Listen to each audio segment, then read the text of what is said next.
This is just a sample of the audiobook. To get the complete audiobook, access the link posted in the first comment. The emotional bond with my fur babies is profound, and as crazy as it seems, fully reciprocated. If you are one of those people who don't get dogs, then I would start fast-forwarding rather quickly. Or maybe, just maybe, this chapter will change your mind. The first dog I remember entering my life was Smokey. He was a Keeshhound, a small, husky-like dog, distinguished by black circular markings around the eyes, as if they had just stopped the sled and popped some glasses on to check the map. Oddly, they aren't from the polar waste at all. They are originally from Holland and bred as barge dogs, though I'm not sure what makes them, or indeed any dog, especially suited to life in a canal.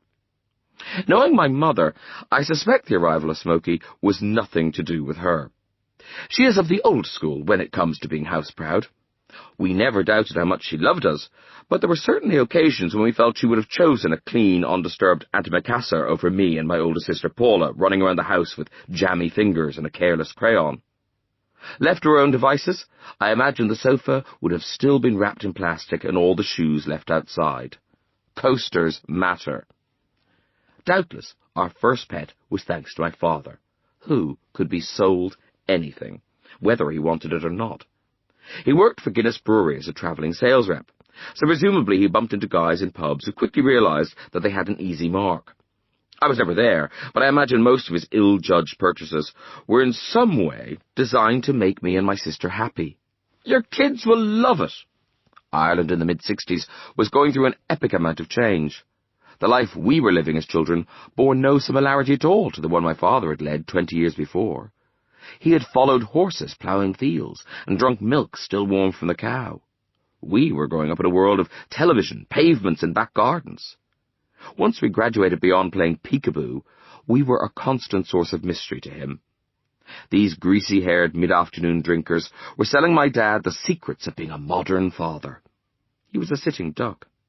Amongst the many purchases he arrived home with were a cine camera, which he never mastered, a set of never-used left-handed golf clubs, a bright orange record player, it's the modern style, and best of all, a ball of grey and black fur.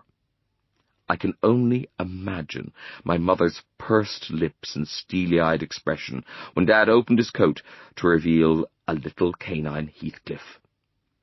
Nowadays, when families are considering getting a pet, they are urged to research breeds to find a dog that is suitable for their lifestyle, age of children, and accommodation. Clearly, none of these questions had been asked before Smokey was wrapped in an old cardigan and stuffed into the footwell of the passenger seat in my dad's car. But what did we care? It could have been a three-legged greyhound with a circus of performing fleas on his head, and we would have been happy.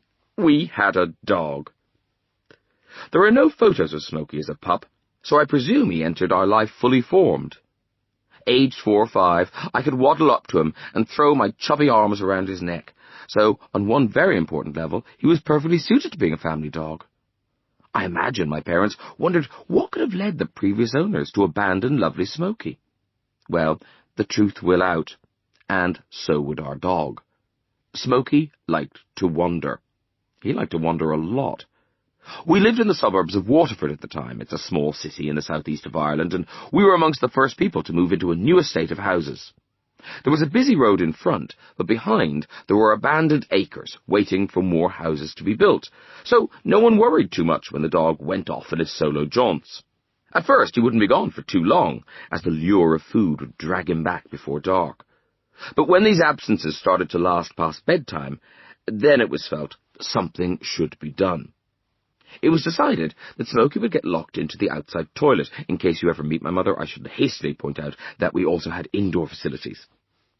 But it was only when we attempted to incarcerate Smokey that we discovered he was the Houdini of the dog world. A houndini, if you will. Doors were mysteriously opened. Tiny windows left ajar for air proved large enough to squeeze a big dog body through. It was becoming a problem. A knock came on the door one evening. It was a man claiming that our adorable fluffy playmate had been killing his chickens. Surely not. The family unit shuffled outside to the dog stable/loo to investigate further. Smokey was out, But there was no denying the number of feathers on the floor. Money changed hands, and the strange man left.